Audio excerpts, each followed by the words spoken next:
Bem, agora nós vamos abrir o debate, né? Então eu solicito, né, que a plateia participe do debate, né, entregue suas questões, pode colocar o nome, não é que eu digo o nome do interrogador, né? E para dar um tempinho, eu gostaria de eu mesmo, né, já que eu tenho esse privilégio de ser moderador, de levantar uma questão.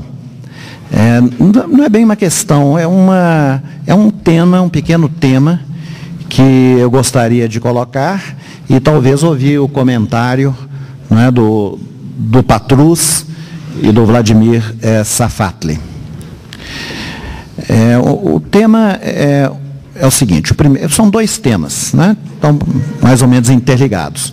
O primeiro tema é o seguinte: o professor Vladimir Safatli perguntou agora no final da exposição dele por que, não é, que a tradição cristã foi a inventora, digamos assim, do Estado laico, né? E ele fez uma referência, né, ao livro sobre São Paulo, né, do filósofo Alain Badiou, filósofo francês que fala de São Paulo como descobridor da universalidade, né? Muito bem. A minha pergunta é o seguinte: seria o cristianismo uma espécie de saída da religião? Em que sentido, né? É muito conhecido a tese do Marcel Gauchet sobre a saída da religião através do cristianismo. A minha questão é o seguinte: nós hoje vivemos numa condição existencial em que a crença é ingênua, no sentido de que a crença que aparece quase como algo real, né? Por exemplo, que a plenitude da vida está em Deus, a existência de Deus e outras coisas, essa crença passa a ser questionada. Então, as pessoas vivem em dois registros. Um registro que é o registro da sua crença, em que a sua verdade vai abrir um horizonte para explorar a realidade. Mas, ao mesmo tempo que vive nesse registro, digamos assim, da sua verdade subjetiva, vive também num outro registro em que reconhece que a sua posição é uma posição dentro de uma pluralidade de perspectivas possíveis. Ou seja, o primeiro registro, Charles Taylor chama o registro engajado. E o segundo registro é o registro desengajado. Eu me pergunto se, então, se o cristianismo, ao propor, né, essa indiferença, nesse momento, exatamente nesse momento, em que essa, vamos dizer, crença maciça, ela torna-se mais frágil, ela declina, em que nós vivemos em dois registros, se o cristianismo não seria uma religião que, ao abrir-se para a indiferença, ao reconhecer a pluralidade, é exatamente uma religião que pode fazer a passagem para o político, para a república. Ou seja, aceitar intrinsecamente, pela sua própria dinâmica, o Estado laico e as condições de uma vida republicana, né? Isso é uma questão, né, que até me foi suscitada no início da fala do Patrus, quando ele disse que a devoção à verdade me levou ao campo da política. Então ele falou essa frase que é biográfica, mas que me suscitou essa questão que é mais genérica. O segundo tema é o seguinte, né? É um tema que foi discutido por Habermas e que é o seguinte: do ponto de vista cognitivo, vamos pegar aquilo que o professor Safatli falou, não é? O Estado laico é aquele que deve, não é, colocar o seu ordenamento jurídico ou não deve colocar seu ordenamento jurídico moldado a partir de um conjunto determinado de crenças. Então, como que nós vamos legitimar ou justificar o Estado democrático de direito? Quais são os recursos que nós temos de legitimação do Estado democrático de direito do ponto de vista cognitivo?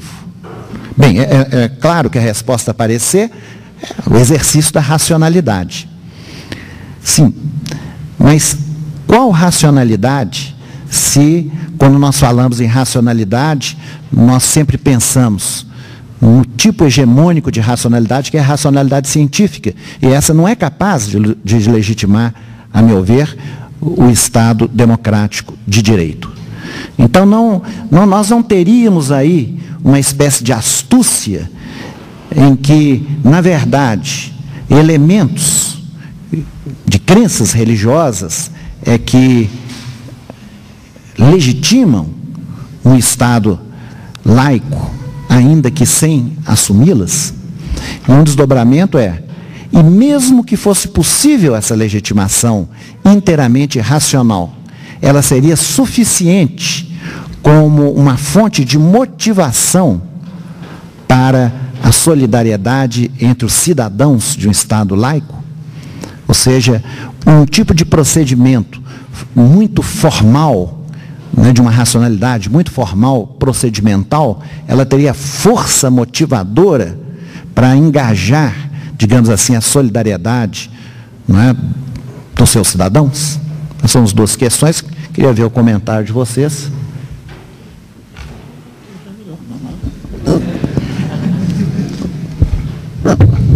Não, eu queria agradecer as questões, são questões extremamente interessantes. Eu prefiro começar pela segunda, porque talvez ela seja um pouco mais fácil. Vocês perguntam sobre, afinal de contas, qual pode ser o princípio justificatório de um Estado democrático, já que, por exemplo, afirmar bem, o Estado democrático é aquele que permite que os julgamentos da vida social sejam organizados de maneira racional, sejam desenvolvidos de maneira racional. Essa justificativa não só, ela peca não só por ser muito formal, mas ela também peca por talvez não ser capaz de problematizar as relações entre razão e poder. Porque eu lembraria para você, por exemplo, uma das frases prediletas de um antigo professor meu, Bento Prado Júnior, que dizia mais ou menos o seguinte: o problema em filosofia é que sempre se é o irracionalista de alguém. Sempre tem alguém que vai falar que a tua posição é irracionalista, entendeu? Porque, na verdade, não se trata de irracionalista, não é uma descrição, é uma injúria. E nós utilizamos isso a todo momento, no interior do debate político, ou seja, o outro não é racional, não há o que ouvir do outro, não há o que dizer, o que ele diz são palavras marcadas por ressentimento, são palavras marcadas por muita psicologia, por muitos problemas, por muitas disposições psicológicas, então, ou seja, ele está fora do debate. Porque Derrida tinha uma colocação muito interessante, que ele falava, o verdadeiro autoritarismo é aquele que consiste em dizer mais ou menos o seguinte: eu posso te ouvi-lo, mas desde que você fale na minha língua. Ou seja, você tem espaço, mas desde que nós conjuguemos os mesmos valores. Sendo que, talvez, a definição fundamental do Estado democrático é a constituição de um espaço político de questionamento possível de valores que nos parecem universais. Quer dizer, são questionamentos onde eu posso dizer mais ou menos o seguinte: valores como democracia, liberdade, autonomia, nós não temos um consenso a respeito deles. Se nós perguntarmos aqui, afinal de contas, o que cada um entende por liberdade, nós vamos ter pelo menos umas 50 definições, algumas delas extremamente contraditórias entre si. Alguns vão falar, não, liberdade é a definição de certos preceitos individuais, certos ligados, por exemplo, à autonomia individual da pessoa, do indivíduo, da formação do indivíduo liberal e por aí vai.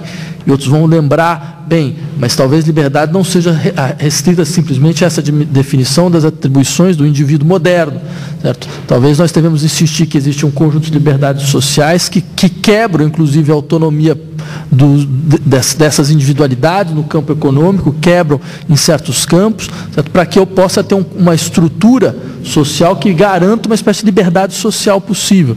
Ou seja, nós não estamos de acordo nem sobre o que liberdade significa.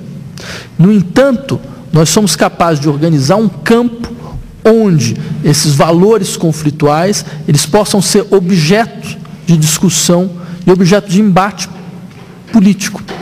Então, nesse sentido, eu insistiria mais ou menos no seguinte, quer dizer, o que determina a essência do Estado democrático, certo? E eu seria hegeliano nesse sentido, seria, bem, o Estado democrático é aquele que fornece as condições sociais, né, para que a realização conflitual do conceito de liberdade se dê. Uma realização conflitual por quê? Uma realização que permite a abertura do conflito em relação à significação dos valores. Ou seja, o Estado democrático é o único espaço onde eu posso reconhecer a natureza conflitual da significação dos valores que organizam a nossa vida social.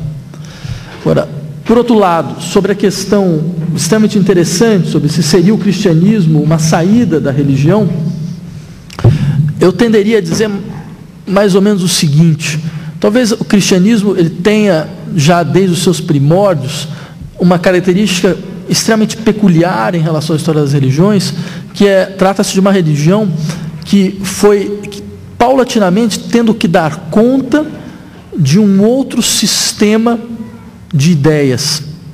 Por exemplo, voltando ao apóstolo Paulo, quando Paulo vai à Grécia, né, e encontra, todos vocês conhecem isso melhor do que eu, encontram esse templo ao Deus desconhecido, né, e fala, não, mas o Deus desconhecido que vocês estão procurando, na verdade, é o Deus que eu defendo, né?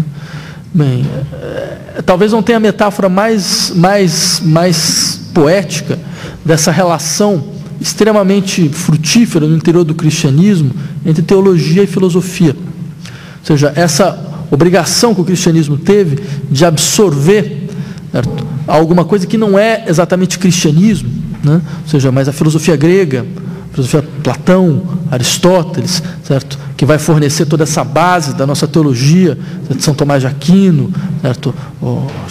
E por aí vai, a formação do tomismo. Ou seja, percebam quão bizarro, de uma certa maneira, é esse movimento, certo, de uma religião que procura se compreender, de uma certa forma, através de um exterior, através de um sistema que lhe é exterior, através de um conjunto de ideias que não são exatamente religiosos. Ou seja, ela traz ao seu interior uma espécie de corpo estranho. Mas talvez essa tensão interna que vai permitir com que uma boa parte do seu ideário permaneça agora fora do sistema religioso, permaneça no interior da vida política, permaneça no interior da vida social, sem essa vinculação estrita a um ideário religioso extremamente personificado, né? Então, talvez venha dessa natureza híbrida, assim, do ideário cristão, né? Esse movimento que é muito próprio, né, dessa religião, né? Obrigado, professor. Patrus. Eu temo que eu não tenha assim muita coisa a acrescentar, não.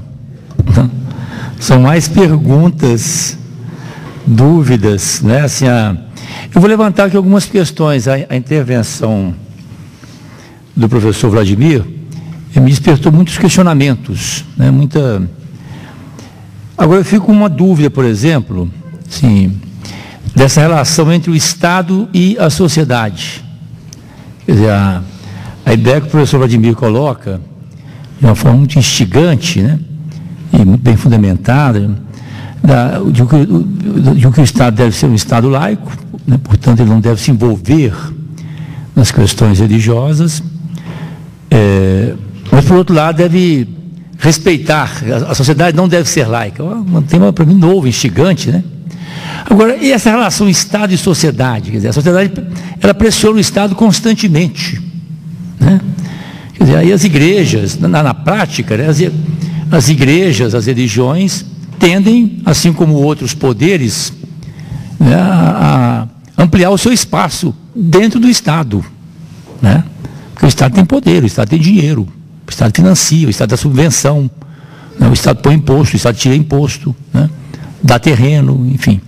Então, essa é uma discussão, uma reflexão. Por outro lado, eu penso que nós precisaríamos precisar um pouco mais do que é religioso e o que é político.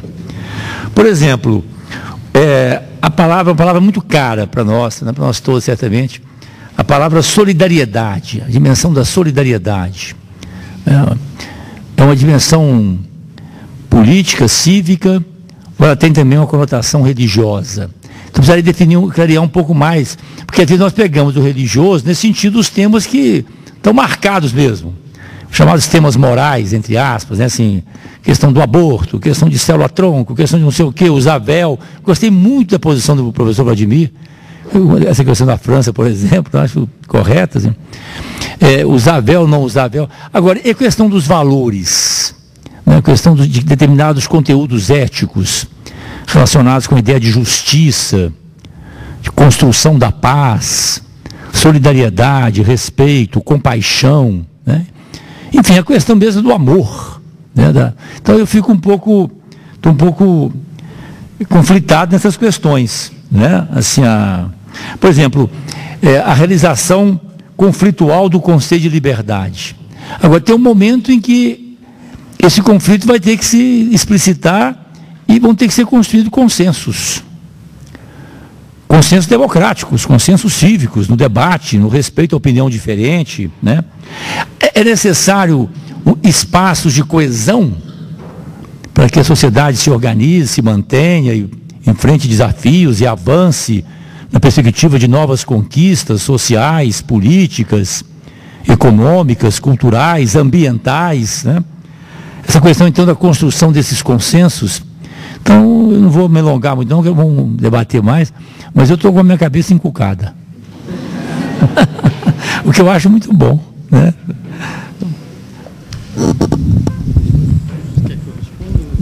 Bom, como você mencionou aqui o professor Vladimir, passar para ele aqui.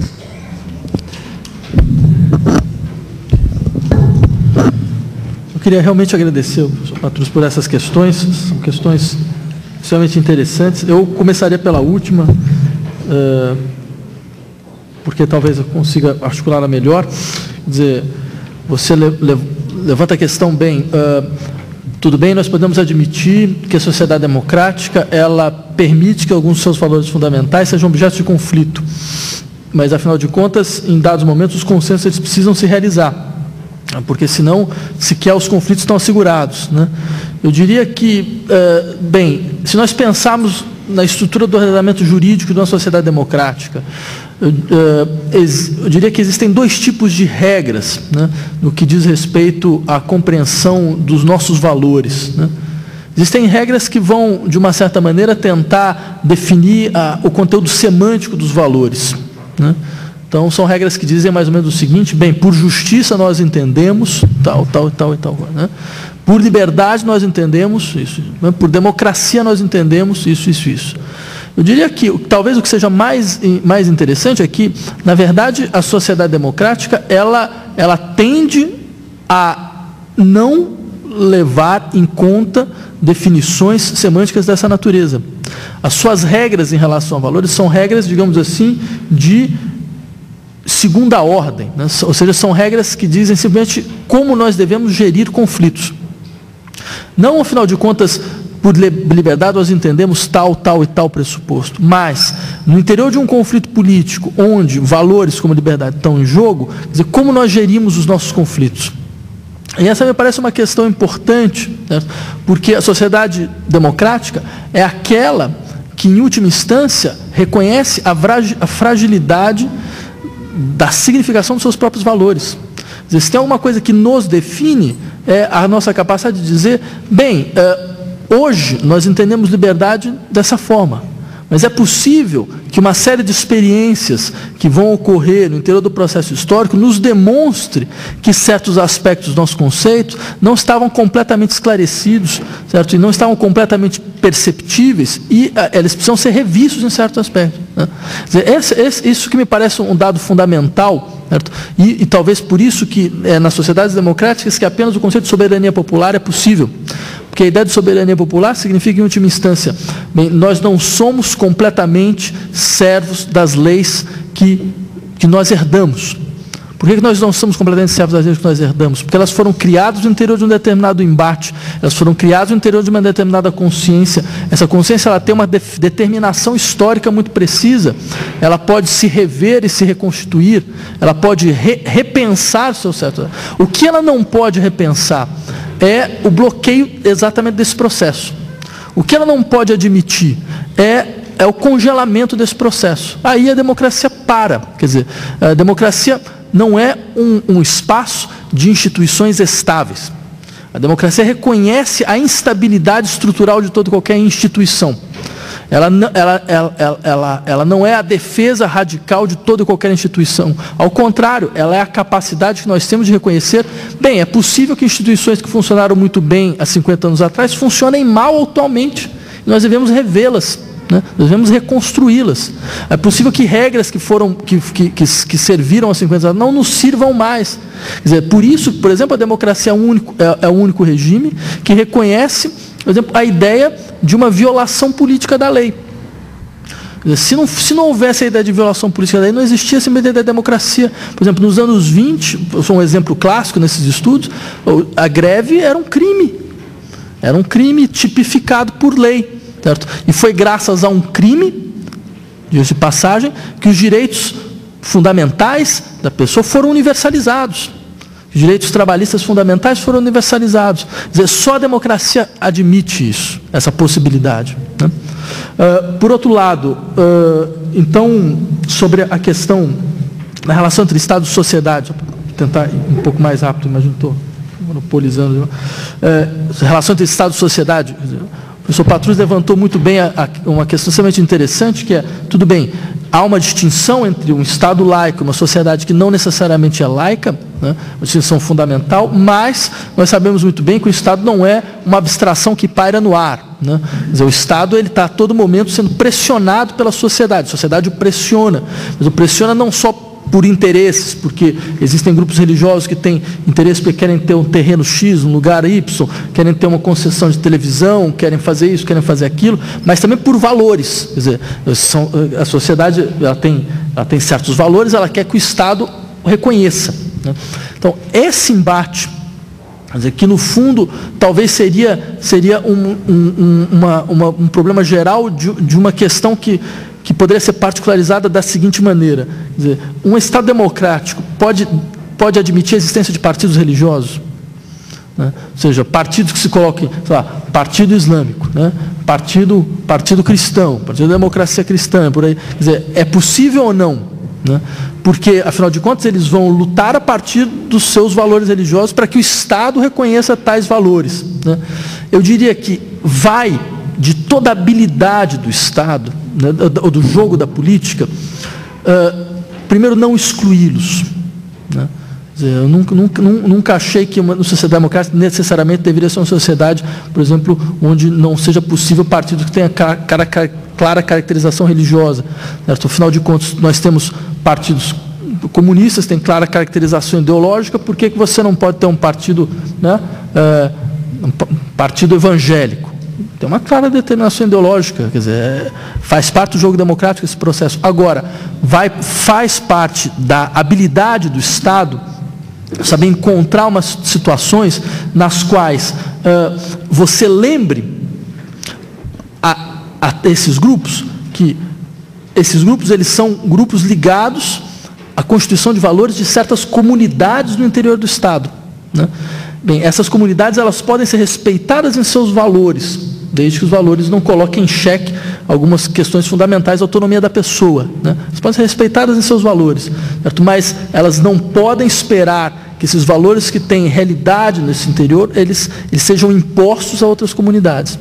Por exemplo, eu posso admitir, sem maiores problemas, que há uma série de peculiaridades no processo de formação educacional, certo? De famílias ligadas a certos grupos religiosos, que vão se desenvolver querendo levar em conta essa especificidade.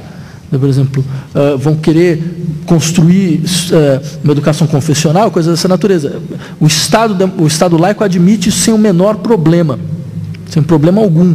Certo? Agora, o que o Estado laico não pode admitir é que esses elementos que têm vida no interior da experiência da comunidade, que é uma dimensão fundamental da vida social, ninguém está negando isso, certo? Mas que eles colonizem o espaço da universalidade do Estado, né?